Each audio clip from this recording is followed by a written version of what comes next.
Radhe Radhe. Hi friends, அனைவருக்கும் வணக்கம். எல்லோரும் எப்படி இருக்கீங்க ஃப்ரெண்ட்ஸ்? நல்லா இருக்கீங்களா? காலையில் 4 மணிக்கு எங்கள் மாமனார் வெளியில் கிளம்புறாங்க. சவுண்டு கேட்டுச்சு. நானும் சரி எந்திரிச்சு போய் கதவு சாத்திட்டு வந்துடலான்னு வெளியில் போனேன். டைம் பார்த்தா இப்போ தான் 4 மணி, ஃபுல்லாகவே இருட்டாக இருக்குது. இப்போ 4 மணி ஆகுதுன்னா அவங்க 3:30 மணிக்கே எந்திரிச்சிருப்பாங்க.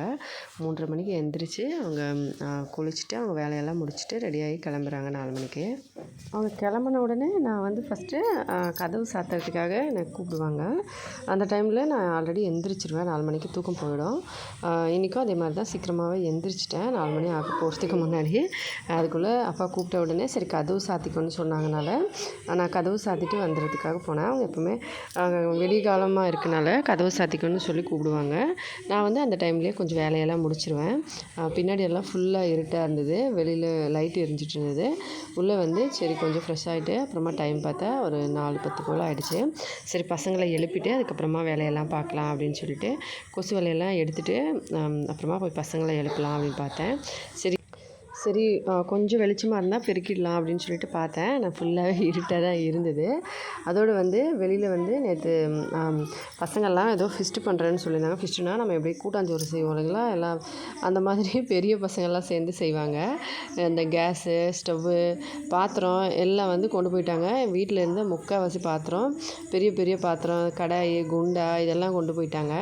சரி பசங்க சாப்பிட்றதுக்காக கேட்குறாங்கனால ஹஸ்பண்ட் வந்து சரி பரவாயில்ல எடுத்துக்கிட்டோன்னு சொல்லிட்டாங்க. நானும் சரி கதவு வந்து வெளிக்கதவு சாத்தாமல் உள்ளே மட்டும் ரூம் கதவை சாத்திட்டு படுத்துட்டோம். மாமனாரும் அங்கே பார்த்துக்கிட்டாங்க. பக்கத்தில் இருந்து தூங்கிட்டே இருப்பாங்க. நடுவில் ஏதாவது வேணும்னு கேட்டாங்கன்னா பசங்க வந்து உள்ளே வந்து கொண்டு போயிடுவாங்க. சொந்தக்காரங்க பசங்க தான். அதனால் வந்து சரி வேண்டான்னு சொல்ல முடியல. நாங்கள் செஞ்சு சாப்பிட போகிறோம் அப்படின்னு சொன்னாங்க. சரி சாப்பிட்றதுக்காக எப்படி வேணான்னு சொல்கிறதுன்னு சொல்லிட்டு ஃபஸ்ட்டு வந்து ஆப்போசிட்டில் ஸ்கூல் இருக்கனால அங்கே தான் செய்வாங்க வெளியில். ஸ்கூல்லாண்ட வேண்டான்னு சொல்லி யாரோ கம்ப்ளைண்ட் பண்ணியிருக்காங்க. அதனால் சரி இங்கே செய்கிறதுக்காக கேட்டாங்க. சரி எதில் செய்யுங்கன்னு செய்ய சொன்னதுக்கு என்னென்ன வேலை பண்ணி வச்சுருக்கேங்க பாருங்கள். சாதத்தை வடித்து இங்கேயே தண்ணி விட்டுருக்காங்க. ஜீரா ரைஸில் வந்து ரைஸ் பண்ணியிருந்தாங்க. பன்னீர் குழம்பு, உப்பு பேக்கெட் அந்த பக்கம் வச்சுருக்காங்க. இந்த பக்கம் சாப்பாடெல்லாம் அங்கங்கே கொட்டி வச்சுருக்காங்க. கீழெல்லாம் ஃபுல்லாக வந்து கஞ்சி தண்ணி நிறைய இருக்குது. நான் இந்த பக்கம் பார்த்தேன். அப்பா கோயிலாண்டேருந்து சவுண்டு கேட்டது. அதுக்கப்புறமா சரி வீட்டுக்கு வந்து கதவு சாத்திட்டு கொஞ்சம் நேரம் போட்டோம் அப்படின்னு சொல்லிட்டு நான் யோகா பண்ண ஆரம்பிச்சிட்டேன். யோகா வந்து ஜஸ்ட்டு சிம்பிள் தான், ரொம்ப ஹெவியாலாம் இல்லை. லைட்டாக ஒரு 1/2 அன் ஹவர் போல் பொறுமையாக வந்து பண்ணுவேன். கொஞ்சமாக யோகா வந்து பண்ணிவிட்டு நம்ம ஹெல்த் பெனிஃபிட்காக தான் பண்ணுறது, வெயிட் லாஸ்க்காகலாம் கிடையாது. வெயிட்லாம் நான் வந்து அந்தளவுக்கு பார்த்துக்க மாட்டேன். ஹெல்த்தியாக இருக்கணுன்றதுக்காக வந்து செக் பண்ணுவேன், அடிக்கடி பண்ணுவேன். அதுக்கப்புறம் குழந்தைங்கள சரி எழுப்பலான்னு சொல்லிட்டு போயிட்டு எழுப்புனா அவங்க நல்லா தூக்கம். ஏன்னா நேற்று நைட்டு வந்து அந்த பசங்க எல்லாம் வெளியில் சாப்பாடு செஞ்சுட்டு இருந்ததுனால அவங்கெல்லாம் அண்ணாங்கன்றதுனால ஒருத்தவங்களாம் வந்து கூப்பிட்டுக்கிட்டே பேசிக்கிட்டே இருந்ததுனால அவங்க ரொம்ப நேரம் ஆயிடுச்சு தூங்குறதுக்கு. 11 மணி கிட்டத்தட்ட ஆயிடுச்சு பசங்க தூங்க. சின்னவன் வந்து சீக்கிரமாக தூங்கிட்டான். பெரியவனை தான் வந்து கூப்பிட்டுட்டே இருப்பாங்க. அதனால் வந்து பெரியவன் வந்து தூங்க லேட் ஆகிடுச்சு. அதனால் கொஞ்சம் மாமா இன்னும் கொஞ்சம் நேரம்னு சொல்லிட்டு படுத்துகிட்டே இருந்தான். சரி சின்னவர் மட்டும் 2-3 தடவை லைட்டாக எழுப்பின உடனே வந்து எந்திரிச்சிருவார். அவர் வந்து டியூஷன் பாட்டெல்லாம் இருக்குது எழுதணும் அப்படின்னு சொல்லிட்டு எந்திரிச்சு ஒரு தடவை கொஞ்சம் மடியில் படுத்துட்டு அதுக்கப்புறம் கொஞ்சம் பிடிச்சிட்டு மறுபடியும் எந்திரிச்சு தூக்கத்துலேயே அப்படியே வந்து முகம் வெளியே வந்துட்டார். முகம் கழுவிட்டு வந்து டியூஷன் அது ஹோம்ஒர்க்லாம் பண்ணணும் இல்லையா, அதனால் வந்து உட்காந்து பண்ணுறதுக்கு நான் சரி போதும் எந்திரிச்சிக்கோ 4 மணி மேலேயே ஆகிடுச்சு, 4:30 மணி ஆக போகுது அப்படின்னு சொன்னால் அப்புறமா எந்திரிச்சிட்டு அவர் கிளம்பிட்டார் படிக்கிறதுக்கு. பெரியவர் வந்து ரொம்ப நேரமாக எழுப்ப ட்ரை பண்ணுறேன், அவர் எந்திரிக்கிற மாதிரி இல்லை, ரொம்ப டயர்டாக இருக்குது. சரி குழந்தையும் ரொம்ப நேரம் முழிச்சிட்டு இருந்ததுனால நான் சரி பரவாயில்ல, அதனால தான் எப்போவுமே வந்து ஈவினிங் சீக்கிரமாக வந்து தூங்க வச்சுருவேன் குழந்தைங்கள 8 மணிக்குள்ளவே. சரி வேண்டான்னு சொல்ல முடியலன்றதுனால விளையாடட்டும் அப்படின்னு கம்முன்னு இருந்துட்டேன். அதுக்கப்புறம் சரி சின்னவர் வந்து கிளம்புன அப்புறம் பார்த்து பத்திரமா அவர் இறக்கி விட்டோம். தூக்கத்துலேருந்து கீழே விழுந்துட்டு போகிறான்னு சொல்லிட்டு பொறுமையாக அவனை எந்திரிச்சு கிளம்ப சொன்னேன். அவர் தூக்கத்துலேயே எந்திரிச்சு பொறுமையாக வந்து அப்படியே பொறுமையாக அப்புறமா முகம் கழுவிட்டு வந்து படிக்க ஆரம்பிச்சிட்டாரு. பெரியவர் வந்து எழுப்ப ட்ரை பண்ணி ரொம்ப நேரமாச்சு. அவர் எழுந்துக்கவே இல்லை. சரி தூங்கட்டும், இவன் வேணால் எழுந்துட்டோம், இன்னும் ஒரு 10 நிமிஷம் கழித்து எழுப்பிக்கலாம் அப்படின்னு சொல்லிட்டு சின்னவரை வந்து படிக்க சொல்லிவிட்டு பெரியவர் எழுப்புறதை நிப்பாட்டிட்டேன். அவர் அந்த நேரத்தில் தான் தூக்கம் லைட்டாக கலைஞ்சி உடனே அம்மான்னு சொல்லிட்டு திருப்பி கால் மேலே வந்து படுக்க ஆரம்பிச்சிட்டாரு. லைட்டாக வந்து படுத்தோடனே சரி நீ கீழே படுத்து தூங்குப்பா இன்னும் கொஞ்சம் நேரம்னு சொல்லிவிட்டு ஒரு 10 நிமிஷம் தூங்கு அப்படின்னு அவனை தூங்க வச்சுட்டு நான் வந்து எந்திரிச்சு வெளியே கிளம்பிட்டேன். சரி நானும் கீழே வந்துட்டு சரி நம்ம வேலையை பார்க்கலாம் அப்படின்னு சொல்லிட்டு வெளியில் போகலான்னா இவருக்கு சின்ன சின்ன டவுட் ஏதாவது இருக்குமான்னு கேட்டால் இல்லை நானே பண்ணிக்கிறேன்னு சொல்லிட்டான். சரின்னு சொல்லிட்டு இவர் இப்போ அண்ணாக்கிட்ட சரி தம்பி பார்த்துக்க எழுதுறானா கரெக்டான்னு சொல்லி கூப்பிட்டா அவர் நல்ல தூக்கத்தில் இருந்தார். கீழே போட்டிருந்ததெல்லாம் எழுத்து போட்டு எல்லாத்தையும் தூக்கி போட்டு அப்படியே லைட்டாக எழுந்திரிச்சிட்டாரு. இப்போ வந்து படிக்க ஆரம்பிச்சிட்டாங்க 2 பேரும். எனக்கு வந்து இந்த மாதிரி ஒரு சின்னதாக ஒரு குரு மாதிரி வந்திருக்குங்க. இதுக்கான ரெமெடி இன்றைக்கி பார்க்கலாம். மோஸ்ட்லி வந்து இது எதுக்காக வரும்னு சொல்லி நான் சொல்கிறேன். நிறைய டைம் வந்து இந்த மாதிரி உங்களுக்கு வந்தது அடிக்கடி வருதுன்னா இந்த டிப்ஸ் வந்து ட்ரை பண்ணி பாருங்கள். இப்போ வந்து நான் வீட்டு வேலையெல்லாம் முடிச்சுட்டு வந்துடுறேன். எல்லாம் பெருக்கிட்டு எல்லா வேலையும் முடிச்சுட்டு அப்புறம் பசங்களும் படிச்சுட்டு பல்லெல்லாம் தேய்ச்சி ஃப்ரெஷ்ஷப் ஆகி வந்துட்டாங்க. அவங்க வந்த உடனே அவங்களுக்கு சத்து மாவு ரெடி பண்ணுறேன். சத்து மாவுனா ஒடிஷாவில் சத்துவான்னு சொல்லுவாங்க. ஆல்ரெடி வந்து நம்ம சேனலில் நான் அப்லோட் பண்ணியிருக்கேன் அந்த பவுடர் தான். இதுக்கப்புறம் வந்து நான் வ்ளாகில் ரெடி பண்ணேன்னா கூட அப்லோட் பண்ணுறேன். இந்த மிக்ஸ் தான் வந்து அடிக்கடி வந்து குழந்தைங்களுக்கு கொடுப்பேன். உடம்புக்கு ரொம்ப நல்லது. அதை வந்து கொஞ்சமாக எவ்வளோ வேணுமோ அந்தளவுக்கு ஆட் பண்ணி பால் மிக்ஸ் பண்ணி கொடுப்பேன். நேற்று நைட்டே பால் எடுத்து வச்சுருந்தேன். அந்த பால் வந்து இதில் ஆட் பண்ணி மிக்ஸ் பண்ணி குழந்தைங்களுக்கு கொடுத்துருவேன். 2 பேருக்கும் மிக்ஸ் பண்ணி கொடுத்துட்டு நான் வந்து கிளம்பிட்டேன். துணியெல்லாம் துவைச்சிட்டு பாத்திரம்லாம் நிறைய வந்து நேற்று அந்த பசங்க சாப்பாடு செய்கிறேன்னு சொல்லிவிட்டு எல்லா பாத்திரத்தையும் கொண்டு போய் அப்படியே அழுக்கு பண்ணி வச்சுருக்காங்க. அதெல்லாம் அவங்க என்ன தான் கழுவி வச்சுருந்தாலும் பசங்க வந்து சரியாக கழுவிருக்க மாட்டாங்க. அப்படியே தெரியுது அழுக்கு. அதனால சரி எல்லாத்தையும் கொண்டு வந்தேன். அதோட பசங்க நேற்று போட்டு இந்த ட்ரெஸ் எல்லாத்தையும் எடுத்துகிட்டு குளிக்கும்போது துவைச்சிடலாம் அப்படின்னு சொல்லிட்டு துணியெல்லாம் எடுத்துக்கிட்டேன். இந்த பக்கம் குழந்தை வந்து சாப்பிட்டுட்டு இருந்தான். நான் இப்போ வந்து அங்கே வெளியில் எடுத்துகிட்டு போய் வச்சுட்டு கொஞ்சம் வெளியெல்லாம் பெருக்கிடலாம் அப்படின்னு சொல்லிட்டு பெருக்க ஆரம்பிச்சிட்டேன். சமையல் ரூமில் வந்து சாப்பாடு செய்கிறதுக்காக ரெடி பண்ணுறேன். நான் மழை வர மாதிரி இருக்குது. மழை வந்தால் செய்ய முடியாது. கேஸ்லேயே வந்து செஞ்சுப்பேன். அதனால் சரி அரிசியாச்சும் ஊற போட்டுடுறான். இங்கே வந்து நெருப்பு கொட்டி அந்த நிறைய வந்து கீழே விழுந்ததுனால என் பையன் வந்து உடனே அந்த பட்டியெல்லாம் எடுத்து தூக்கி போடாதீங்க அப்படின்னு சொல்கிறான். ஏன்னா அதை வச்சு தான் பட்டி விளையாட்டு விளையாடுவாங்க. பட்டினா அதை வந்து அப்படியே அந்த தீப்பெட்டியில் மேல் கீழே அந்த பகுதி உள்ளுக்குள்ளே இருக்கிறதுல அந்த பட்டையாக இருக்கிறது அதெல்லாம் கட் பண்ணி வச்சுப்பாங்க. அதெல்லாம் கீழே வச்சு நம்ம அடுக்கி வச்சுட்டு ஒரு கல் தூக்கி எறிவோம். எல்லா பக்கமும் செதறி போவோம். அந்த மாதிரி விளையாடு தான். அதுக்கப்புறம் நான் வந்து அந்த ரூம் ஃபுல்லாக பெருக்கி வெளியில் அந்த குப்பையெல்லாம் சேர்த்து எல்லாத்தையும் வந்து வெளியே தள்ளி விட்டுருவேன். இங்கே வந்து நம்ம ஒரு குப்பை வீடு பெருக்கும்போது ஈவினிங் டைம் பெருக்குனா அதை அந்த பக்கம் இறங்கி தள்ளி விட மாட்டேன். இங்கேயே விட்டுட்டு காலையில் வந்து அந்த குப்பையை வந்து பெருக்கிடுவேன். இந்த மாதிரி அப்போ எறும்பு நிறைய இருக்குது. ஈரமாக இருக்குது அந்த ரூம்னால. அதுக்கப்புறம் அப்படியே ஃபுல்லாக வந்து பெருக்கி ஒரு ஓரமாக வந்து இந்த பக்கம் சேர்த்து வச்சுருவேன். அதுக்கப்புறம் எல்லா குப்பை நிறையா ஆகிடுச்சுன்னா எல்லாத்தையும் அந்த பக்கமாக ஓரமாக வச்சு நெருப்பு கொளுத்தி விட்டுருவேன். இங்கேயே வந்து மரம் பக்கத்துலேயே இருக்கிறதுனால அந்த பக்கம் கொண்டு போய் அதுக்கப்புறம் கொளுத்தி விட்டு இப்போ பாத்திரத்தை எல்லாத்துலேயும் கொஞ்சம் தண்ணி போட்டுட்டு நான் உள்ளே போகிறேன். இது எல்லாமே பாருங்கள் பசங்க சாப்பிட்ட பாத்திரம் இது ஒன்று தான். பால் பாத்திரமோ அந்த சின்ன கிண்ணமோ இதெல்லாம் அந்த பசங்க சாப்பாடு செய்கிறேன்னு கொண்டு போய் எல்லாத்தையும் செஞ்சுது. அதுக்கப்புறம் கொஞ்சம் சர்ப்பு கொண்டு வந்து துணியெல்லாம் துவைச்சிட்டு பாத்திரத்தை எல்லாம் கழுவிட்டு அதுக்கப்புறமா வந்து நான் போய் குளிப்பேன். அதுக்கு முன்னாடி வந்து பசங்களுக்கு தலையில் எண்ணெய் வச்சுட்டு அதுக்கப்புறமா போய் குளிச்சுப்பேன். குளிருக்கு வந்து காலத்துலேயும் மழை காலத்துலேயும் வந்து குழந்தைங்களுக்கு கை காலெல்லாம் எண்ணெய் தேய்ச்சி விட்டோம்னா சீக்கிரமாக வந்து கோல்டு பிடிக்காதுங்க. அதுக்கு வந்து கடுகெண்ணெய் யூஸ் பண்ணலாம். ரொம்ப நல்லாயிருக்கும். குளிர்காலத்தில் வந்து நான் தினமுமே குழந்தைங்களுக்கு கை காலெல்லாம் எண்ணெய் நல்லா தேய்ச்சி விடுவேன். காலையில் ஒரு தடவை, ஈவினிங் ஒரு தடவை, 2 தடவை. ஆனால் இப்போ வந்து மழை காலமாக இருக்கிறதுனால ஜஸ்ட்டு வந்து லைட்டாக வந்து குழந்தைங்களுக்கு சளி பிடிக்கிற மாதிரி இருக்குது. அதனால் அவங்களுக்கு தலையில் எண்ணெய் வைக்கும்போது அப்படியே கொஞ்சம் கை கால்லையும் தேய்ச்சி விட்டுட்டா ஈரத்தில் நடந்தாங்கன்னா கூட ஈஸியாக வந்து அந்த தண்ணி வந்து அப்படியே தள்ளி போயிடும். எண்ணெய் காலில் இருக்கிறதுனால நம்ம எண்ணெய் வந்து எப்படி தண்ணியில் ஒட்டாமல் இருக்கும் அந்த மாதிரி நம்ம ஃபஸ்ட்டே குழந்தைங்க உடம்புல எண்ணெயை அப்ளை பண்ணிட்டோம்னா தண்ணி வந்து பட்டாலும் அந்தளவுக்கு ஈஸியாக வந்து உடம்பு குழந்தைங்களுக்கு கோல்டு பிடிக்க சான்ஸ் இல்லை. அதனால் வந்து கொஞ்சமாக கை காலில் தேய்ச்சி விட்ருவேன். இதை நீங்களும் பயன்படுத்தலாம். குழந்தைங்க வந்து நிறைய தண்ணியில் விளையாடுறாங்கன்னா அவங்களுக்கு எண்ணெய் தடவி அனுப்பிவிடுங்க. அதுவும் கடுகெண்ணெய் தடவுங்க. அது வந்து கோல்டு ஆகாமல் தடுக்கும். அதுக்கப்புறம் கொஞ்சோண்டு பிரசாதம் மீதியாக இருந்தது. அது வந்து நிறைய தேங்காய் இருந்ததுனால ஒரு மாதிரி ஸ்மெல் வந்துட்டுது. அதை வந்து சாப்பிட்டு முடிஞ்ச அளவுக்கு தான் சாப்பிட்டு வச்சுருந்தோம். அதை வந்து மாட்டு தொட்டியில் போட்டுட்டு அதுக்கப்புறமா பாத்திரத்துலலாம் கொஞ்சம் கொஞ்சம் தண்ணி போட்டுட்டு நான் வந்துட்டேன். இப்போ 2 பேருக்கும் தலையில் கொஞ்சம் கொஞ்சம் எண்ணெய் வச்சு இன்றைக்கி பாருங்கள் கடுகெண்ணெய் தான் எடுத்திருக்கேன். பார்த்தீங்கனாலே தெரியும். இன்றைக்கி வந்து தேங்காய் எண்ணெய் தேய்க்கலை, கடுகெண்ணெய் தேய்க்கிறேன். லைட்டாக வந்து கிளைமேட் சேஞ்ச் ஆகி நிறைய மழையும் தண்ணியும் மாறி மாறி வர்றதுனால வெயிலும் மழையும் அதனால தான் கடுகெண்ணெய் அப்ளை பண்ணுறேன். இப்போ நல்லா அப்ளை பண்ணிவிட்டு குழந்தைங்களுக்கு வந்து டியூஷனுக்கு அனுப்புகிறேன். இன்னும் கொஞ்சம் பிரசாதம் வந்து நேற்று மாமனார் கொண்டு வந்திருந்தாங்க. அந்த பிரசாதத்தில் வந்து வாழைப்பழம்லாம் இருந்தது. அது வந்து கொஞ்சம் அப்படியே டேமேஜ் ஆகிடுது. இந்த ஸ்வீட்லாம் வந்து வந்து ஒடிஷாவில் ஏதாவது கல்யாண வீட்டில் ஃபங்க்ஷன்லலாம் இந்த ஸ்வீட்லாம் கொடுப்பாங்க. அது வந்து கொடுத்துருந்தாங்க. அது ரொம்ப நாள் ஆகிடுச்சு, வேஸ்ட் ஆகிடுச்சு.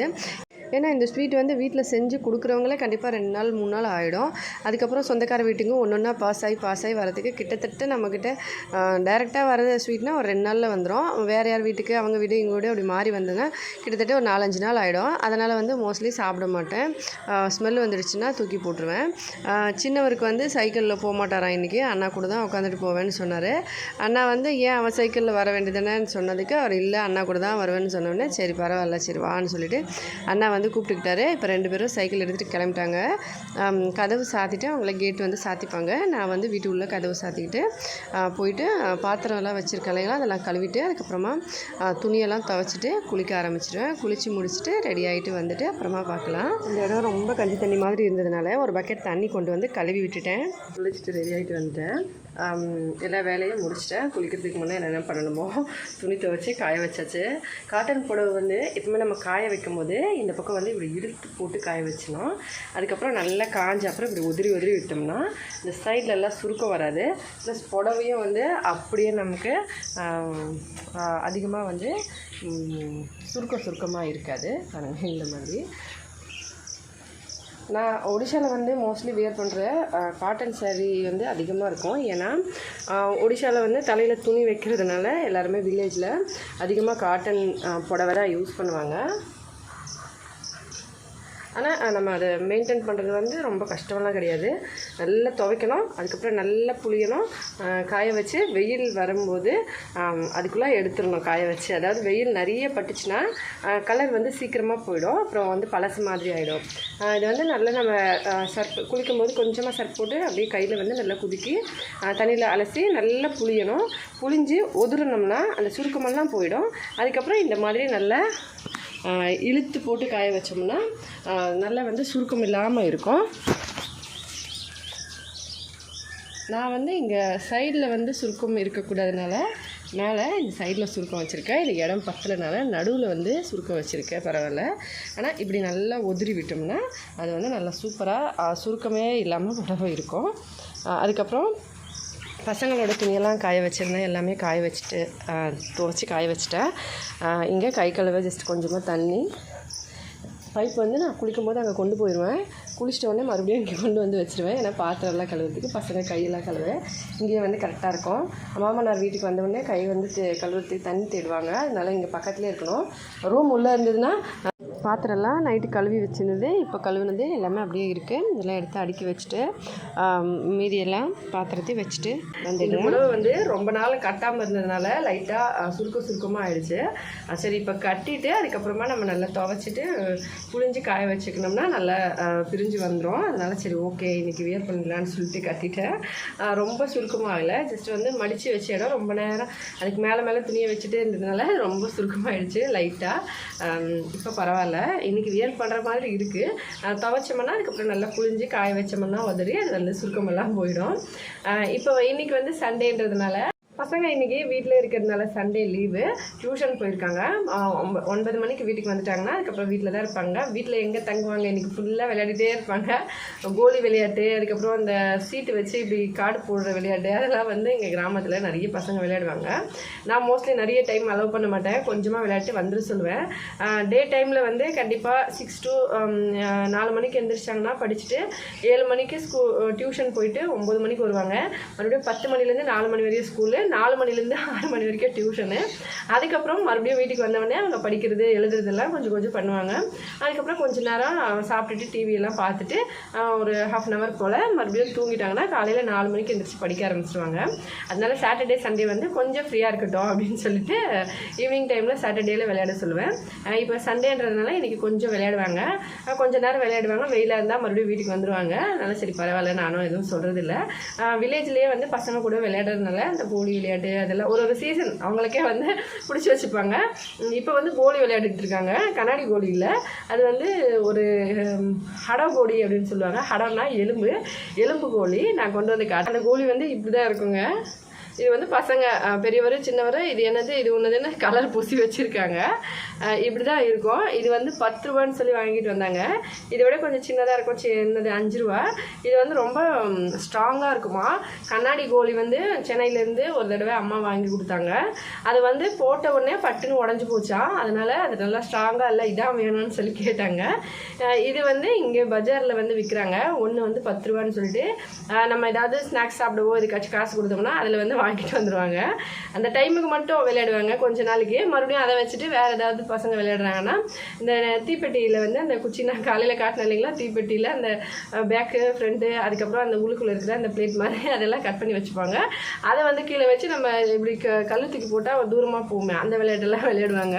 சரி பரவாயில்ல, இது மாதிரி ஆக்டிவிட்டீஸ்லாம் இருந்தால் நல்லது தான் பசங்களுக்குன்னு சொல்லிட்டு நான் வந்து பரவாயில்ல சண்டையாச்சும் விளையாடிக்கிட்டோம் ஃபுல்லாக அப்படின்னு சொல்லிட்டு கம்பல் பண்ண மாட்டேன், வீட்டில் ஏறுங்கன்னு சொல்லிட்டு. அதுவும் இல்லாமல் ரொம்ப வெயிலாக இருந்தால் அவங்களே வந்துடுவாங்க. கொஞ்சம் நேரம் விளையாடிட்டு அவங்களுக்கே கொஞ்சம் ஃப்ரெஷ்அப் ஆகிடணும்னு நினச்சாங்கன்னா வீட்டுக்கு வந்துடுவாங்க. நடுவில் வந்து பசிச்சா ஏதாவது சாப்பிட்டுட்டு மறுபடியும் கிளம்பிடுவாங்க. மதியானம் 2 மணிக்கு சாப்பிட்டுட்டு 1 மணி போல் சாப்பிட கொடுத்தோன்னா சாப்பிட்டுட்டு கொஞ்சம் நேரம் உட்காருவாங்க, மறுபடியும் விளையாட கிளம்பிடுவாங்க. எப்படியும் இன்றைக்கி ஃபுல்லாக விளையாடிட்டே இருப்பாங்க. 6 மணி ஆனவுடனே கை காலெல்லாம் முகமெல்லாம் கழுவிட்டு படிக்க உட்காந்துருவாங்க. சரி பரவாயில்ல, குழந்தைங்கள நம்ம ரொம்ப வந்து தினமுமே படிச்சுட்டே இருக்காங்க, ஒரு நாளாச்சும் அவங்களுக்கு ரெஸ்ட் இருக்கணும் இல்லையா, அதனால எதுவும் சொல்கிறது இல்லை இன்றைக்கி. இந்த கோலி வந்து இப்போ டியூஷன்லேருந்து வந்த உடனே இதை தான் தேடுவாங்க. எங்கெங்கே இருக்குதுன்னு தெரியல, மம்மா எல்லாத்தையும் தேடி கொடுன்னு சொல்லுவாங்க. இவங்க ஃப்ரெண்ட்ஸுக்கிட்ட யாருக்கிட்டேயாச்சும் இல்லைன்னா அவங்களுக்கு ஒன்று கொடுத்துருவாங்க. விளையாடி முடித்தோடனே அவங்க திருப்பி கொடுத்துருவாங்க. இப்போ வந்து இந்த கோலி வந்து உங்கள் ஊர் சைடில் இருக்கான்னு சொல்லி இருந்தால் கமெண்ட்டில் சொல்லுங்கள், தெரிஞ்சுக்கலாம் எத்தனை பேர் ஊரில் இருக்குதுன்னு சொல்லி. அதுக்கப்புறம் இந்த கோலிக்கு எவ்வளோ ரேட்டு கரெக்டாக 10 ரூபா வந்து சொல்கிறாங்க, இது கரெக்டாக அப்படின்னு சொல்லிட்டு கமெண்ட்டில் சொல்லுங்கள். இப்போ வந்து காலையில் சமைக்க போகிறேன். என்ன சமைக்கணும்னா இன்றைக்கி வந்து நூடுல்ஸ் செய்யலான்னு இருக்கேன். ஒடிஷாவில் வந்து நூடுல்ஸில் பொரி போட்டு சாப்பிடுவாங்க, அது கொஞ்சம் டிஃப்ரெண்ட்டான டேஸ்ட்டாக இருக்கும். இன்றைக்கி செய்யலாம். பசங்களுக்கு நூடுல்ஸ்னால் விரும்பி சாப்பிடுவாங்க. மோஸ்ட்லி வீட்லேயே வந்து கோதுமை மாவில் செய்வேன். இன்றைக்கி வந்து செய்யலை, கடையிலேருந்து பேக்கெட் வாங்கிட்டு வந்து தான் செய்கிறேன். அதை செஞ்சுட்டு அதுக்கப்புறமா நான் காட்டுறேன் பொரி போட்டுட்டு எப்படி சாப்பிட்றாங்க அப்படின்னு சொல்லிட்டு.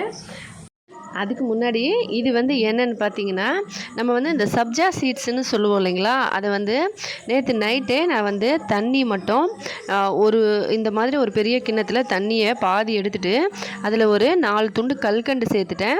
கல்கண்டு சேர்த்து அதில் கொஞ்சமாக சப்ஜா சீட்ஸ் போட்டு அப்படியே வந்து ஃப்ரிட்ஜில் வச்சுட்டேன். இப்போ வந்து காலையில் நம்ம வெறும் வயிற்றில் இதை வந்து ஃபுல்லாக குடித்தா நல்லாயிருக்கும். குழந்தைங்க வந்து காலையிலே கொடுத்தா அவங்க சைக்கிள் ஓட்டிகிட்டு போயிட்டு வரும்போதே கொஞ்சம் கஷ்டமாக இருக்கனால நான் காலையில் கொடுக்கல. இப்போ தான் வந்து கொடுத்தேன். சின்ன பசங்களுக்கு கொடுத்துக்கலாம், ஆனால் நம்ம பெரியவங்க வந்து எம்டி ஸ்டொமக்கில் குடித்தா நல்லா வேலை செய்யுங்க. இது என்ன ரிசல்ட் கொடுக்கும்னா, உடம்புல வந்து சூடுக்கான ஏதாவது குரு கட்டி இந்த மாதிரி ஏதாவது வருது அப்படின்னா இது வந்து குடிச்சு பாருங்கள், ரொம்ப சூப்பராக வந்து வேலை செய்யும். உடனே வந்து சரியாகிறதுக்கு சான்சஸ் இருக்குது. அதுக்கப்புறம் பொரி வந்து காலி ஆகிடுச்சு, இவ்வளோ தான் இருக்குது. இப்போ வந்து நம்ம நூடுல்ஸ் செஞ்சுட்டு பொரி போட்டு சாப்பிட போகிறோம். இது வந்து முடித்த அப்புறமா வந்து நாளைக்கு vlogல வந்து நான் பொரி ரெடி பண்ணி காமிக்கிறேன். ஏன்னா ஒரு ஃப்ரெண்ட் கூட கேட்டிருந்தாங்க பொரி செய்யறதுக்கு வீடியோ அப்லோட் பண்ண சொல்லி. அதோடு வந்து பொரியும் காலி ஆகிடுச்சு. வீட்டில் வந்து நான் இப்போ பொரி செஞ்சு வைப்பேன், அதையும் சேர்த்து செஞ்சிடலாம். இப்போ ஃபஸ்ட்டு நூடுல்ஸ் வந்து குழந்தைங்களுக்கு ரெடி பண்ணி கொண்டு வந்துடுறேன். இப்போ நூடுல்ஸ் கொண்டு வந்த அப்புறமா நம்ம நூடுல்ஸ் சர்வ் பண்ண அப்புறமா என்ன பண்ணணும்னா, கையில் கொஞ்சமாக முடி எடுத்து அது மேலே வந்து அப்படியே போட்டுட்டு இப்படி சாப்பிட்ணும். ஃபஸ்ட்டு கொஞ்சம் பொரியோடு சேர்த்து நூடுல்ஸ் சாப்பிட்ணும். மறுபடியும் வந்து பொரி காலியானோன்னா இன்னொரு கைப்பிடி போட்டு சாப்பிட்ணும். அப்படி தான் வந்து ஒடிசாவில் வந்து நூடுல்ஸ் வந்து பொரி சேர்த்து சாப்பிடுவாங்க. பொரியோட அந்த மொறுமொறுப்புக்கும் நூடுல்ஸ்க்கு நல்லா சாஃப்டாக்கும் கொஞ்சம் டிஃப்ரெண்ட்டான ஒரு டேஸ்ட் கிடைக்கும். நல்லா க்ரன்ச்சியாக சாஃப்டாக அதனால் ஆட் பண்ணி சாப்பிடுவாங்க. அந்த மாதிரி தான் இன்றைக்கி குழந்தைங்களுக்கு கொடுத்துருக்கேன். இவங்க இங்கே சாப்பிட்டுட்டு விளையாட கிளம்பணும்னு சொல்லி சீக்கிரம் சாப்பிட்றாங்க. ஆனால் நல்ல வேலையாக சரியான மழை வர்றதுனால வெளியிலேயே போக முடியாது. இன்றைக்கி ஃபுல்லாக வீட்டில் தான் இருக்கணும், அவ்வளோ மழை வருது. திடீர்னு இவ்வளோ மழை எங்கேருந்து வந்ததுன்னு தெரியலைங்க. இவ்வளோ நேரம் வெயிலாக இருந்தது, திடீர்னு மழையாயிடுச்சு. அப்படியே மாறி வந்து கிளைமேட் இருக்குது. அதனாலேயும் மோஸ்ட்லி வந்து உடம்பு வந்து செட் ஆகாது, கோல்டு பிடிக்கும், அப்படியே வயிறு சூடாகிடும், அது மாதிரி பிரச்சனை வரும். இந்த கிளைமேட் ஒரே மாதிரி இருந்தால் இந்த 4 மாதம்னா 4 மாதத்துக்கு ஒரே மாதிரி இருக்கணும். அதுக்கப்புறம் அடுத்த 4 மாதத்துக்கு அப்படி வரும்போது ஜஸ்ட் வந்து சேஞ்ச் ஆகும்போது நமக்கு வந்து கொஞ்சம் கோல்டு அந்த மாதிரி இருக்கும். இந்த மாதிரி பகல் ஃபுல்லாக வெயிலாக இருக்கும், திடீர்னு மழையாக இருக்கும், அந்த மாதிரி மாறி வரும்போது கொஞ்சம் வந்து சளி பிடிக்கிறது அந்த மாதிரி பிரச்சனை எல்லாம் இருக்கும். அதுக்காக தான் வீட்லேயே நம்ம நேச்சுரலாக ஏதாவது ரெமெடி ரெடி பண்ணி யூஸ் பண்ணிக்கிறது. இப்போ கொண்டைக்கடலை கொஞ்சம் ஊற வைக்கிறேன். இது வந்து ஈவினிங் டைமில் சாப்பிட்றதுக்கு இதை ஊற வச்சு ஓரமாக வச்சுட்டேன். காலையில் பிரேக்ஃபாஸ்ட் முடிஞ்சது. பாத்திரம்லாம் கழுவி வச்சுட்டு இப்போ வந்து கொஞ்சம் அப்படியே ஃப்ரெஷ்அப் ஆகிட்டு கொஞ்சம் நேரம் உட்காருவேன். பசங்க வந்து சரி இந்த பக்கம் அந்த பக்கம் போவாங்க, விளையாடுவாங்க. அவங்க கூட கொஞ்சம் நேரம் உட்காந்து ஏதாவது கேட்குறாங்களா, ஏதாவது சொல்லணுமா பார்த்துட்டு அதுக்கப்புறமா நான் சமைக்க ஆரம்பிப்பேன். இன்றைக்கி என்ன சமைக்கலான்னு பிளான் பண்ணியிருக்கேன்னா சாப்பாடு, அதுக்கப்புறம் முருங்கைக்காய், உருளைக்கிழங்கு காரக்குழம்பு மாதிரி செய்யலாம். புளியெல்லாம் ஊற்றாமல் தக்காளி மட்டும் போட்டுட்டு அந்த காரக்குழம்பு செய்கிறது.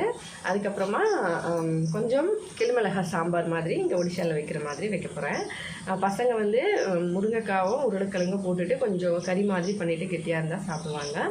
சமைக்கிறதுக்கு அரிசி ஊற வச்சிட்டேன். திடீர்னு வந்து ஒரு சிஸ்டர் வந்திருப்பாங்க, இந்த அங்கன்வாடியில் வேலை செய்கிறவங்க. அவங்க வந்து கூப்பிட்டாங்க. என்னன்னு கேட்டால், இந்த மாதிரி ஆயுஷ்மான் கார்டு வந்து கொடுக்குறாங்க, ஆதார் கார்டு நம்பர் கொடுத்து வாங்கிக்கோங்க, ஃபோன் நம்பர் ஓடிபி வரும், அதை கொடுத்துட்டு வாங்கிக்கோங்கன்னு. ஆயுஷ்மான் கார்டுனா இதுதாங்க. எங்கள் வீட்டு வாசல்லே உட்காந்து எல்லாருக்கும் கொடுக்க ஆரம்பிச்சிட்டாங்க. நானும் போயிட்டு ஓடிபி சொல்லிவிட்டு மொபைல் நம்பரு, ஆதார் கார்டெலாம் கொடுத்து வாங்கிட்டு வந்துட்டேன். இதில் வந்து ஆயுஷ்மான் கார்டில் இப்போதைக்கு ஹஸ்பண்ட் பேரும் என் பேரும் மட்டும் தான் ரேஷன் கார்டில் ரெடி பண்ணியிருக்கோம். இன்னும் வந்து பசங்களோட பேர் வந்து ஆட் பண்ணலை. ஏன்னா இப்போ வந்து கொஞ்சம் இந்த கொரோனா டைம், அதுக்கப்புறம் அப்படி இப்படின்னு சொல்லிட்டு ரொம்ப வந்து லேட் பண்ணிட்டாங்க. எலெக்ஷனு அப்படி இப்படின்னு சொல்லி கவர்மெண்ட் வேலைனாலே கொஞ்சம் பொறுமையாக தான் நடக்கும். அதனால் சரி நம்மளும் பரவாயில்லன்னு ஆக்சுவலி 4 வருஷம் தான் ஆச்சு ஒடிஷாவுக்கு வந்து. அதுக்கப்புறமா குழந்தைங்களுக்கும் சரி அவங்க ஸ்கூலு அப்படி இப்படின்னு சொல்லிட்டு கொஞ்சம் பிஸியாகவே இருந்துட்டோம். ரேஷன் கார்டு பக்கம் போகல. இப்போ தான் ரெடி பண்ணியிருக்கோம். 2 பேர் மட்டும், ஹஸ்பண்ட் பேரும் என் பேர் மட்டும் தான் ரேஷன் கார்டில் இருக்குது. குடும்பத் தலைவர் வந்து லேடிஸ் பேரில் வரும். அதனால் என்னோடய பேரில் ஹெட்டுன்னு சொல்லியும் ஹஸ்பண்ட் பேரில் போட்டிருக்காங்க. குழந்தைங்க சில்ட்ரன்ஸ் வந்து ஆட் பண்ணியிருக்கோம். இன்னும் வந்து கார்டில் மென்ஷன் ஆகலை, ரைஸும் கிடைக்கல. இப்போ வந்து அரிசி ஏற்கனவே ஊற வச்சுருந்தேன். நல்லா கழுவிட்டு ஒலை கொதிச்ச உடனே போட்டுட்டு ஒரு 4 உருளைக்கிழங்கு நல்லா கழுவிட்டு ஆட் பண்ணிட்டேன். இப்போ மூடி போட்டு நல்லா ஃப்ளேமை ஹையில் வைக்கணும். ஏன்னா இந்த அரிசி வந்து குண்டு குண்டாக இருக்கிறதுனால நம்ம வந்து நல்லா அடுப்பில் செஞ்சோம்னா கரெக்டாக இருக்கும். கேஸில் செய்யும்போது கரெக்டாக ஃப்ளேம் இருக்கணும். இப்போ மழையை பாருங்கள், நிற்கவே இல்லை, வந்துக்கிட்டே இருக்குது. துணியை நான் எடுக்க வெளியே போகிறதுக்குள்ளே அவ்வளோ மழை தபன்னு வந்து ஃபுல்லாகவே நனைஞ்சு போயிடுச்சு. அதுக்கப்புறம் கொண்டு வந்தாலும் உள்ளே எங்கே காய வைக்க முடியும், எல்லா இடமும் ஈரமாக தான் இருக்குது. துணியெல்லாம் காய வச்சுது. அதனால் சரி எப்படியோ வந்து வெளிச்சமாக தான் இருக்குது, இருட்டாக ஆகலை. வெளிச்சமாக இருக்கிறதுனால கண்டிப்பாக வெயில் மறுபடியும் வந்துடும்னு நினச்சிட்டு அப்படியே வச்சேன். அதே மாதிரி காய்தான்னு பார்க்கலாம் சாயந்தரத்துக்குள்ளே. மழை தண்ணி வந்து இங்கே லைட்டாக கொஞ்சம் ஒழுக ஆரம்பிச்சிருச்சு. ஆக்சுவலி வந்து நாங்கள் ஃபஸ்ட்டு மெத வீடு கட்ட தான் பிளான் பண்ணோம். அதுக்கப்புறம் ஃபினான்ஷியலாக கொஞ்சம் செட் ஆகாதனால ஓடு வீடு கட்டிட்டோம். ஓடு வீடு என்ன ஆகுன்னா, காற்றடிச்ச உடனே அந்த சீட்டு ஒரு தடவை ஜஸ்ட் அப்படியே தூக்கி அப்படியே போட்டுருச்சு. அப்போ வந்து இந்த இடம்லாம் அப்படியே விரிசல் விட்டுருச்சு. இந்த இடத்துல சுவிட்ச் போர்டுக்கு நேராகவும் தண்ணி வந்துட்டு இருந்தது. நீங்கள் பார்த்தீங்கன்னா தெரியும், அந்த மார்க் ஆல்ரெடி இருக்குது. ஹஸ்பண்ட் வந்து கொஞ்சம் இந்த ஒயிட் சிமெண்ட்டு அதுக்கப்புறம் என்னமோ போட்டு ஆட் பண்ணி அவங்க என்ன பண்ணாங்கன்னு எனக்கு தெரியல. அதெல்லாம் ஆட் பண்ணி மேலே வந்து ஃபுல்லாக லைனில் போடணும்னு சொல்லிட்டு ரெடி பண்ணாங்க. அதுக்கப்புறம் வீட்டு எதிரில் வந்து 2-3 இடத்துல அதிகமாக தண்ணி வரதுனால அந்த இடத்துல போட்டுட்டாங்க. இந்த இடத்துல போடுறதுக்கு சரி போர்டுக்கு நேராக வந்து ஃபஸ்ட்டு போட்டுக்கலாம், சைடில் வேணால் அப்புறமா ஆட் பண்ணிக்கலாம். இருக்கிறது கொஞ்சமாக தான் இருந்தது, முன்னாடியெல்லாம் நிறைய போட்டதுனால. அதனால் அந்த போர்டுக்கு நேராக மட்டும் போட்டுட்டாங்க. அதனால் போர்டு மேலே தண்ணி வரல, சைடில் வருது. அதையும் ரெடி பண்ணோம். ப்ளஸ் வீட்டு வேலையே நடந்துகிட்ருக்கு. சாதம் ரெடி ஆகிடுச்சு. இந்த பக்கம் கிளிமிளகா சாம்பாருக்கு பருப்பு தக்காளி வச்சுருக்கேன் அடுப்பு மேலே. மழையை பார்க்கவும் நல்லா ஜாலியாக இருக்குது. அப்படியே உட்காந்துட்டு சமைக்க ஆரம்பிச்சிட்டேன். சமையலை பொறுத்த வரைக்கும் நம்ம பொறுமையாக வந்து பார்த்து சமைக்கணும். அப்போ தான் வந்து நமக்கு டேஸ்ட்டும் நல்லாயிருக்கும், மனசுக்கும் சந்தோஷமாக இருக்கும். அந்த மாதிரி தான் நான் சமைப்பேன். வீட்டு பின்னாடியெல்லாம் பாருங்கள், இந்த மாதிரி ஃபுல்லாக வந்து அந்த ஓரம் ஃபுல்லாகவே எல்லா இடத்துலையும் இருக்குது. மெலிசாக அப்படியே தண்ணி வந்து ஊற்ற ஆரம்பிச்சிடுது. இது வந்து என்னென்னா காற்றடிச்சாலும் அது அப்படியே லைட்டாக அந்த சீட் அப்படியே ஆட்டம் போட்டோடனே அந்த மாதிரி ஆகிடுது. அதனால் வந்து கொஞ்சம் கேர்ஃபுல்லாக பார்க்க வேண்டியிருக்கு. அதுக்கப்புறம் வந்து இந்த மாதிரி வீட்டு உள்ளே வந்து டேரெக்டாக டிவி பக்கத்துலேயே ஒரு சின்ன ஹோல்ஸு. அது வந்து இவ்வளோ நாள் நாங்கள் கவனிக்கவே இல்லை. ஆல்ரெடி ஃபஸ்ட்டு இருந்தது, அதுக்கப்புறம் ரொம்ப நாள் ஆகிடுச்சு அந்த இடத்துல தண்ணி வரல. இப்போ தான் இந்த சைட் பார்த்த மாதிரி மழை வருது போல். அதனால் கரெக்டாக டிவி பக்கத்துலேயே ஒரு துளி வந்து அந்த பக்கம் வந்துக்கிட்டு இருக்கு. அதுக்கப்புறமா வெளியிலேருந்து கொஞ்சம் அரிசி கொண்டு வந்து பறவை எல்லாம் வந்திருந்தாங்க. கொஞ்சம் மழை நின்ன உடனே குட்டியாக சிட்டுக்குருவி, புறா இதெல்லாம் ரொம்ப நிறைய வருவாங்க. நான் வந்து பச்சரிசி வந்து போடுவேன். புழுங்கல் அரிசி வந்து கொஞ்சம் பெருசாக இருக்கிறதுனால பச்சரிசி போட்டோம்னா ஈஸியாக சாப்பிட்ருவாங்கனால, இல்லைனா பொரி போடுவேன். சரி கொஞ்சமாக போட்டுட்டு நான் உள்ளே போயிட்டு சமையல் வேலையை பார்த்துட்டு இருந்தேன். மறுபடியும் கொஞ்ச நேரத்தில் சத்தம் கேட்டது. மறுபடியும் சரி இன்னொரு முறை வந்தாங்கன்னா போட்டுக்கலான்னு சொல்லிட்டு கொஞ்சமாக போட்டேன். ஏன்னா மழையில் வந்து அரிசியெல்லாம் போட்டால் அப்படியே வந்து அரிசி கொட்டின மாதிரி இருக்கும். ஒரு வேளை சாப்பிடலன்னா அதில் கொஞ்சமாக போட்டுட்டேன். அதுக்கப்புறமா இந்த பக்கம் அடுப்பாண்ட பாருங்கள் ஃபுல்லாக ஈரமாயிடுச்சு. அதனால் வந்து மேலே வந்து குரங்கு குதித்து இந்த மாதிரி ஓட்டை பண்ணிவிடுவாங்க. அதனால தான் ஃபுல்லாக வந்து கொஞ்சம் பார்த்து ரெடி பண்ண வேண்டியிருக்கு. எத்தனை தடவை கவர் போட்டாலும் அத்தனை தடவை வந்து குரங்கு வந்து குதிச்சு அதை இது பண்ணிடுறாங்க. ஹோல்ஸ் பண்ணிவிட்டு அந்த இடம் ஃபுல்லாக ஈரமாயிடுது. அதனால் வைக்கோல் வச்சு பண்ணாமல் கவர் வச்சு பண்ணது வைக்கோல் வச்சு ரெடி பண்ணுவாங்க. நெக்ஸ்ட் டைம் வந்து இதை பிரிச்சுட்டு சீட்டு மாதிரி போட்டுக்கலாம் அப்படின்னு சொல்லி பிளான் பண்ணியிருக்கோம். அப்போ வந்து சுத்தமாக ஃபுல்லாக ரூம் மாதிரி ரெடி ஆகிடுச்சுன்னா மழை தண்ணி வந்தாலும் ஊற்றாது. அதனால் ஃபுல்லாக ரெடி பண்ணிடலான்னு இப்போதைக்கு அப்படி இருக்கட்டும் அட்ஜஸ்ட் பண்ணிவிட்டு இந்த சைடில் வச்சு நான் ரைஸ் மட்டும் செஞ்சுக்கிறேன். ஒரு டைமில் கேஸ் காலி ஆகிடுச்சுன்னா அப்போ வந்து சமைச்சிக்கிறாங்க. இப்போ வந்து ஃபுல்லாக உளுத்தம்பருப்பு வத்தல் அடுப்பு மேலே கடாய் வச்சு எண்ணெய் ஊற்றி எண்ணெய் நல்லா சூடான உடனே இதில் உளுத்தம்பருப்பு வத்தலை போட்டு நல்லா வறுத்து எடுத்துக்கணும். இதுதாங்க உளுத்தம்பருப்பு வத்தல். இதை நீங்கள் கையில் பிடிச்சி நசுக்குனிங்கன்னா அப்படியே வந்து நொறுங்கி போகணும். அவ்வளோ சாஃப்டாக இருக்கணும். அப்படி தான் நல்லாயிருக்கும். இப்போ இதை ஜஸ்ட்டு எண்ணெயில் போட்டு பொரிச்சு எடுத்துக்கணும். இதை வந்து லைட்டாக சுட்டு எடுத்து கூட செய்வாங்கங்க. நம்ம குழம்புல வந்து மசாலா மாதிரி செய்கிறதுனால நான் வறுத்து எடுத்திருக்கேன்.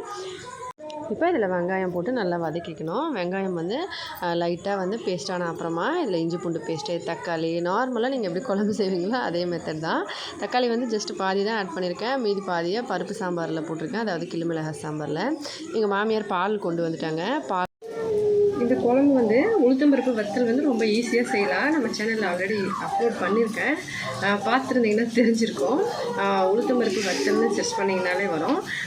இல்லைனா அது எப்படி செய்கிறதுன்னு சொல்லி இப்போ கொஞ்சம் மழைக்காலமாக இருக்குது. மழைக்காலம் முடிஞ்ச அப்புறமா நான் செஞ்சு காமிக்கிறேன். அது ரொம்ப உடம்புக்கு நல்லது. நம்ம ஒரு தடவை செஞ்சு வச்சிட்டோம்னா வருஷக்கணக்கில் கூட அதை வச்சு சாப்பிட்லாம். ரொம்ப நல்லாயிருக்கும். உடம்புக்கும் ரொம்ப நல்லதுனால ஒடிஷாலாம் மோஸ்ட்லி நிறைய குழம்புல வந்து அதை செய்வாங்க. குழம்பே செய்யலைன்னா கூட அதை ஒரு சில டைமில் வந்து அடுப்பில் போட்டு சுட்டுட்டு அதை வந்து இடித்து கூட சாப்பிடுவாங்க. ரொம்ப நல்லாயிருக்கும். மறுபடியும் பறவை வந்துட்டாங்க. அதனால் இன்னும் கொஞ்சம் அரிசி கொண்டு போய் போடுறேன். இப்போ பாருங்கள் எவ்வளோ பறவை உட்காந்துருக்காங்கன்னு. பறவை சிட்டுக்குருவி காக்கா எல்லாம் வந்திருக்காங்க. எல்லாருக்கும் கொஞ்சம் கொஞ்சமாக போட்டுட்டு ஏன்னா மழையாகவே இருக்குது. திடீர்னு கிளம்பிடுவாங்க. அப்புறம் அரிசி வந்து நிறைய கொட்டக்கூடாது கீழே. அதனால தான் கரெக்டாக போடுறேன். அவங்க சாப்பிட்ட அப்புறம் மறுபடியும் இன்னும் கொஞ்சம் வேணும்னா போட்டுக்கலாம் அப்படின்னு சொல்லிட்டு. இங்கே பார்த்தீங்கன்னா குழம்புல மசாலா எல்லாம் ரெடி பண்ணிவிட்டேன். இஞ்சி பூண்டு வெங்காயம் தக்காளி இதெல்லாம் போட்டு நல்லா மசாலாலாம் ஆட் பண்ணி நல்லா வந்து வதக்கி எண்ணெய் பிரிஞ்சு வர அளவுக்கு வதக்கியிருக்கேன். எண்ணெய் நல்லா பிரிஞ்சு வந்த அப்புறமா இதில் வந்து நம்ம ஏற்கனவே வேக வச்சு எடுத்து வச்சுருக்க உருளைக்கிழங்கு கட் பண்ணது முருங்கைக்காய் கட் பண்ணி எடுத்துக்கிட்டது ரெண்டுத்தையும் ஆட் பண்ணி சுவைக்கு ஏற்ற மாதிரி உப்பு சேர்த்து நல்லா ஒரு கலக்கி கொஞ்சமாக தண்ணி ஊற்றி மிக்ஸ் பண்ணி இதை வேக வைக்கணும். நல்லா கொஞ்ச நேரம் வதக்கி இந்த மாதிரி எண்ணெயெல்லாம் நல்லா மசாலாலேருந்து ஒன்றா சேர்ந்து வரும்போது தேவையான அளவுக்கு தண்ணி ஊற்றி கொதிக்க வச்சுக்கலாம். இது நல்லா கொதித்த அப்புறமா நான் வந்து கொஞ்சம் கிரேவி மாதிரி கெட்டியாக பண்ண போகிறேன். அதனால் வந்து தண்ணி அதிகமாக சேர்க்கல. தேவையான அளவுக்கு சேர்த்து லாஸ்ட்டு சிம்மில் போட்டு பொறுமையாக வேக வைக்க போகிறேன். ஃபஸ்ட்டு ஹை ஃப்ளேமில் வச்சு கொதிக்க விடணும். கொதிக்க ஆரம்பித்த உடனே ஸ்லிம்மில் போட்டு வேக வச்சோம்னா இந்த தண்ணியிலேயே சூப்பராக வெந்து வந்துடும். உருளைக்கிழங்கு வந்து தோல் உரித்து சேர்த்தாலும் சரி அப்படியே சேர்த்தாலும் சரி கொஞ்சம் நேரம் நல்லா கொதித்த அப்புறமா இந்த உளுத்தம்பருப்பு வத்தலை இப்போ இதில் ஆட் பண்ணிக்கணும். குழம்பு வந்து லைட்டாக தண்ணியாக இருக்கணும். அப்போ தான் வந்து உளுத்தம்பருப்பு வத்தல் வந்து நல்லா இழுக்கும். தண்ணி ரொம்ப அதிகமாக இழுக்கும். உளுத்தம்பருப்பு வத்தல் வந்து கொஞ்சம் தண்ணி இழுக்கனால நம்ம கொஞ்சம் இந்த மாதிரி தண்ணியான கன்சிஸ்டன்சிலேயே இதில் நம்ம உளுத்தம்பருப்பு வத்தலை சேர்த்து மிக்ஸ் பண்ணோம்னா கெட்டியாக வரதுக்கு கரெக்டாக இருக்கும். பால் வந்து ஒரு பக்கம் கொதிக்க வச்சுட்ருக்கேன். ஆல்ரெடி நான் சொன்ன மாதிரி தான் ஃபஸ்ட்டு பொங்கி வரும்போது தண்ணி லைட்டாக தெளிச்சிட்டு ஒரு 2-3 தடவை தண்ணி லைட்டாக தெளிச்சிட்டு அதுக்கப்புறம் சிம்மில் போட்டோம்னா பொறுமையாக பால் கொதிச்சுக்கிட்டு இருக்கும். சின்ன பாத்திரமாக இருந்தாலும் சரி அதே மாதிரி தான் வச்சுருக்கேன்.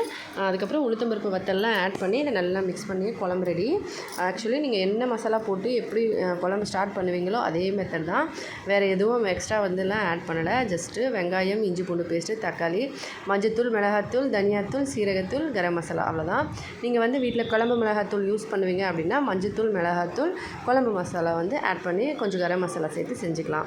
அவ்வளோதான். இது நல்லா வதக்கி அடுப்பு மேலே சிம்லேயே வச்சு மூடி வச்சிடுறேன். பால் இந்த பக்கம் நல்லா கொதித்து நல்லா வந்துருச்சு திக்காக லைட்டாக. அதனால் அடுப்பை ஆஃப் பண்ணிவிட்டு பால் இறக்கிடுறேன். இந்த பக்கம் குழம்பும் நல்லா இந்த மாதிரி எண்ணெய் எல்லாம் சைட்லலாம் பிரிஞ்சு வந்துருச்சு. இப்போ அடுப்பை ஆஃப் பண்ணிவிட்டு கொஞ்சமாக பட்டை பவுடர் கொஞ்சம் தனியா பத்திரம் கொத்தமல்லி தழை தூவி இதை நல்லா மிக்ஸ் பண்ணிடலாம். இந்த மாதிரி மிக்ஸ் பண்ணி அடுப்பை ஆஃப் பண்ணிவிட்டு இறக்கிடலாம். ஆக்சுவலி இந்த குழம்புல நான் மிளகாத்தூள் போடவே இல்லைங்க. ஏன்னா குழந்தைங்க வந்து காரமாக இருந்தால் சாப்பிட மாட்டாங்க. அதனால தான் கலர் வந்து லைட்டாக எல்லோ கலரில் இருக்குது. இதுவே மிளகாத்தூள் போட்டிருந்தால் ரெட் கலரில் வந்திருக்கும். நான் வந்து என்றைக்காச்சும் குழந்தைங்களுக்கு தயிர் சாதம் கேட்டாங்க அப்படின்னா தயிர் சாதமோ இல்லை வெரைட்டி ரைஸ் ஏதாவது செய்யும்போது ஒரு சில டைமில் காரம் போட்டு செய்வேன் குழம்பு. அப்போ வந்து ஃபுல்லாக ரெட் ஆகிடும் குழம்பு. மஞ்சத்தூள் மட்டும் போட்டிருக்கிறதுனால எல்லோவாக இருக்குது. இப்போ பால் வந்து பாதி ஊற்றி ஃப்ரிட்ஜில் வச்சுட்டேன். ஆல்ரெடி சொன்ன மாதிரி தான் ஜூஸ் பண்ணுறதுக்கு மீதி பாதியை இங்கே வச்சுருக்கேன். பசங்க வந்து வீட்டில் இருக்கிறது லீவ் நாளில் சின்ன சின்ன வேலையெல்லாம் குழந்தைங்கள செய்ய சொல்லுவேன். அப்போ தான் வந்து அவங்களுக்கு வந்து பழக்கமாகவும் அவங்களோட வேலையை அவங்களே கொஞ்சம் கொஞ்சமாக செய்வாங்க.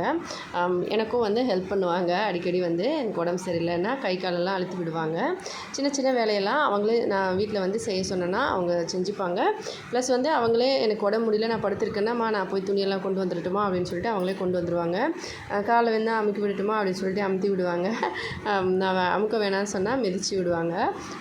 ஒரு சில டைமில் சாப்பிட்டா அவங்களே கூட தட்டு கொண்டு வந்து வச்சு கழுவி கொண்டு வந்துடுவாங்க. இந்த மாதிரி சின்ன சின்ன வயசில் நம்ம குழந்தைங்களுக்கு இந்த மாதிரி வேலையெல்லாம் சொல்லி கொடுத்தோம்னா அவங்க வந்து அவங்களோட லைஃப் கரெக்டாக பார்த்துப்பாங்க.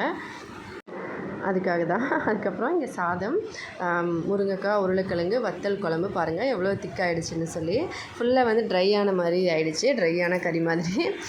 இப்போ வந்து இதை பரிமாறி பசங்களுக்கு வந்து சாப்பாடு போடலான்னு போட்டேன். பசங்களுக்கு வந்து சாப்பாடு போடுறதுக்கு முன்னாடியே எங்கள் மாமனார் வந்து கோயில் பிரசாதம் கொண்டு வந்துட்டாங்க. பச்சரிசி சாதம், டால்மா, ஊறுகாய், தக்காளி ஊறுகாய் வந்து ஸ்வீட்டாக இருக்கும், அதையும் கொண்டு வந்துட்டாங்க. இது வந்து எங்கள் நாத்தனார் பையன் ஒருத்தன் எங்கள் வீட்டில் தான் இருக்கான். அவன் வந்து இங்கே தான் படிச்சுட்ருக்கான் சின்ன வயசுலேருந்தே. இப்போ +2 3rd இயர் படிக்கிறான். அவனுக்கு வந்து சாப்பாடு போட்டு கொடுக்கலான்னு சொல்லிட்டு சாப்பாடு போட்டேன். பசங்களுக்கு வந்து பிரசாதம் கொண்டு வந்ததுனால முதல்லையே பசங்க குளிச்சுட்டு இருந்தாங்க, அவங்க சாப்பிட்டுட்டாங்க. இவன் வந்து லேட்டாக தான் வந்தான். அதனால் வந்து அவங்க வந்த அப்புறமா போட்டுக்கலாம் அப்படின்னு சொல்லி இப்போ ஃபஸ்ட்டு பசங்களுக்கு கொடுத்துட்டேன். பசங்கள்கிட்ட வந்து வச்சுட்டு கம்முன்னு வந்துட்டேன். ஏன்னா ஃபோனில் வீடியோலாம் பண்ணால் எங்கள் மாமனார் வந்து டென்ஷன் ஆகிடுவாங்க. அதனால் அவங்களுக்கு தெரியாமல் ஜஸ்ட் லைட்டாக அப்படியே காமிச்சிட்டு அவங்க கண்டுக்கல. டிவி பார்க்கும்போது அப்படியே வந்துட்டேன். லைட்டாக கோவப்படுவாங்க இந்த மாதிரி விஷயத்துலலாம். ஃபோனில் அடிக்கடி ஃபோனே பிடிச்சிட்டு இருக்கக்கூடாது, ஃபோனே பார்க்கக்கூடாது அந்த மாதிரி சொல்லுவாங்க. அதனால் கொஞ்சம் பயம். பசங்க சாப்பிட்றாங்கன்னா அவங்களுக்கு சாப்பாடு போட்டு கொடுக்கணும்ல, என்ன ஃபோனுன்னு சொல்லிட்டு கேட்பாங்க. அதனால் வந்து நான் மறைச்சி வச்சுட்டு அதுக்கப்புறம் பசங்களுக்கு சாப்பாடு போட்டு கொடுத்தேன். சாதம் வந்து கொண்டு வரும்போது எங்கள் மாமனார் என்ன பண்ணாங்கன்னா சாதம் மேலேயே டால்மா வச்சு கொண்டு வந்துட்டதுனால கிண்ணத்தில் வந்து அடியில் நிறைய சாதம் ஒட்டியிருந்தது. தக்காளி சட்னியும் அப்படி தான். அதனாலேயே அப்படியே எல்லாத்தையும் ஒன்றா வச்சுட்டு கொண்டு வந்தாங்க. சரி நம்ம சாப்பிட்ட அப்புறமா தொடச்சிக்கலான்னு சொல்லிட்டு நான் அப்படியே பசங்களுக்கு வந்து சாப்பாடு கொடுத்துட்டேன். நான் இந்த பக்கம் சாப்பிடுவேன். அதுக்கப்புறம் பசங்க சாப்பிட்டு முடிச்ச அப்புறமா அவன் வந்து குளிச்சுட்டு வந்தான், நாத்தனார் பையன். அவன் வந்து லேட்டாக தான் குளிக்கிறது. சரின்னு சொல்லிவிட்டு அவனுக்கு சாப்பாடு போட்டுட்டு டால்மா, ஊறுகாய், நான் செஞ்ச முருங்கைக்காய் கறி, அதுக்கப்புறம் சதடல்லி, கிள்ளி மிளகாய் சாம்பார், கொஞ்சம் வெள்ளரிக்காய், கொஞ்சம் வெங்காயம் இதெல்லாம் கட் பண்ணி வச்சுட்டு அதுக்கப்புறம் சாப்பிட சொன்னேன். எல்லோரும் சாப்பிட்டு முடிச்ச அப்புறம் எல்லாம் தொடச்சிட்டு பாத்திரம் எல்லாம் கழுவிட்டு கொஞ்சம் நேரம் ரெஸ்ட்டு. அதுக்கப்புறமா ஈவினிங் ஒரு 4 மணி போல் எந்திரிச்சிட்டு ஜூஸ் பண்ணிக்கலான்னு சொல்லிட்டு பால், இன்றைக்கி வந்து முந்திரி, அதுக்கப்புறம் திராட்சை, பாதாம் இதெல்லாம் வந்து தண்ணியில் போட்டு ஊற வச்சுருந்தேன் ஒரு 10 பீஸு. அதை வந்து அரைச்சி இன்றைக்கி ஜூஸ் பண்ணலாம். தினமும் வந்து ஏபிசி மால்ட்டும் ஒரு நாளைக்கு சத்து மாவு மிக்ஸும் பண்ணிகிட்டு இருந்தோம் இல்லையா. இன்றைக்கி வந்து எல்லாம் வந்து கொஞ்சம் ட்ரை ஃப்ரூட்ஸ் மில்க் ஷேக் மாதிரி இருக்கட்டும்னு சொல்லிட்டு ரெடி பண்ணிட்டேன். இதை ரெடி பண்ணி கொஞ்சமாக சர்க்கரை சேர்த்துட்டு அதை மிக்ஸ் பண்ணி வச்சுருவேன். இதை ஈவினிங் டைமில் குடிக்கிறதுக்கு எல்லாேருக்கும் கொஞ்சம் கொஞ்சம் கொடுத்துருவேன். இப்போ ஜூஸ் போட்டு ரெடி பண்ணி வச்சுட்டு அதுக்கப்புறம் போய் வீடு வாசலெல்லாம் பெருக்கிட்டு தண்ணி வீட்டுக்கு தேவையானது கொண்டு வந்து வச்சுட்டு இந்த ஜூஸ் போட்ட பாத்திரத்தை கழுவி அதுக்கப்புறம் வெளியில் துணியெல்லாம் காய வச்சுருந்தேன். மறுபடியும் நல்ல வெயில் காய்ஞ்சதுனால காஞ்சிருச்சு. அந்த துணியெல்லாம் கொண்டு வந்து மடித்து வச்சிடுறேன். ஈவினிங் போல் எங்கள் மாமனார் என்ன சொன்னாங்கன்னா கொண்டக்கடலையை ஈவினிங் கொஞ்சம் வேக வச்சு ரெடி பண்ணி சாப்பிட்லாம் அப்படின்னு சொன்னாங்க. அதனால் காலையிலேயே தண்ணியில் போட்டு வச்சுருந்தேன், பார்த்துருப்பீங்க. அதை வந்து கொஞ்சமாக உப்பு போட்டு நல்லா ஒரு 3 விசில் போல் வச்சு வேக வச்சு எடுத்துக்கிட்டேன். குழந்தைங்களுக்கும் மாமனாருக்கும் அந்த நாத்தனார் பையன், எங்கள் மாமியாருக்கு, நான் எல்லோரும் கொஞ்சம் கொஞ்சம் சாப்பிட்ற அளவுக்கு கொஞ்சமாக போட்டிருந்தேன். அதை வந்து வேக வச்சு எடுத்துக்கிட்டேன். அதுக்கப்புறம் சின்னதாக ஒரு தாளிப்பு போட்டுக்கலாம் அப்படின்னு சொல்லிட்டு ஃபஸ்ட்டு கொண்டக்கடலையை வேக வச்சுட்டு அதுக்கப்புறம் ஒரு 3 விசில் போட்டுட்டு நல்ல ஒரு குட்டியாக ஒரு தாளிப்பு வெங்காயம்லாம் போட்டு தாளிச்சிட்டு ஜூஸ் எல்லாேருக்கும் கொடுத்துட்டு அதுக்கப்புறம் இந்த கொண்டக்கடலையும் ஜூஸும் சேர்த்து சாப்பிட சொல்லி கொடுத்தேன். எல்லோரும் கொஞ்சம் கொஞ்சம் சாப்பிட்டாங்க. அதுக்கப்புறமா நான் மறுபடியும் பாத்திரத்தெல்லாம் கழுவிட்டு எல்லா வேலையும் முடிச்சுட்டு பசங்களை வந்து படிக்க சொன்னேன். ஒரு 6:00 ஆகிடுச்சின்னா பசங்களை படிக்க சொல்லுவேன். உட்காந்துட்டு அவங்களும் படிக்க ஆரம்பிச்சிட்டாங்க. இந்த பக்கம் குக்கரை வச்சுட்டு நான் வந்து பசங்களை கை கால் கழுவிட்டு படிக்க சொல்லிகிட்டு இருந்தேன். ஈவினிங் வேலையெல்லாம் முடிஞ்சது. அதுக்கப்புறமா நைட் வந்து சாப்பாடு அப்படியே இருந்தது. ஏன்னா ஏற்கனவே மத்தியானம் மாமனார் கொண்டு வந்த சாப்பாடு, வீட்டில் இருந்த சாப்பாடு கம்மியாக தான் சாப்பிட்டோம். மீதி சாதம் இருக்குது. அதுக்கப்புறம் டால்மா இருக்குது, எங்கள் மாமனார் கொண்டு வந்தது. அதுக்கப்புறம் நான் வீட்டில் வச்ச முருங்கைக்காய் கறி கொஞ்சம் இருக்குது. அதுக்கப்புறம் கிளிமிளகாய் சாம்பாரும் கொஞ்சமாக இருக்குது. அதனால் நைட்டுக்கு எதுவும் சமைக்க போகிறதில்ல. இதுலேயே வந்து எல்லாத்தையும் சாப்பிட்டுட்டு மீதி வந்து சாதம் மீறும். அந்த சாதத்தில் தண்ணி ஊற்றி வச்சுட்டு நாளைக்கு வந்து கஞ்சி குடிக்கிறதுக்கு அதை சாப்பிட்டுக்கலான்னு சொல்லிட்டு வச்சுருக்கேன். ஏன்னா சாப்பாடு எல்லாத்தையும் இன்றைக்கி நைட்டில் சாப்பிட முடியாது, கொஞ்சமாக தான் சாப்பிடுவோம். அவ்வளோதான் ஃப்ரெண்ட், இன்றைக்கி நம்மளோட விலாகை இன்னொரு விலாகில் பார்க்கலாம். இந்தியா சாப்பிட்டு சந்தோஷமாக சேஃபாகவும் பத்திரமா வருங்க. நன்றி, வணக்கம்.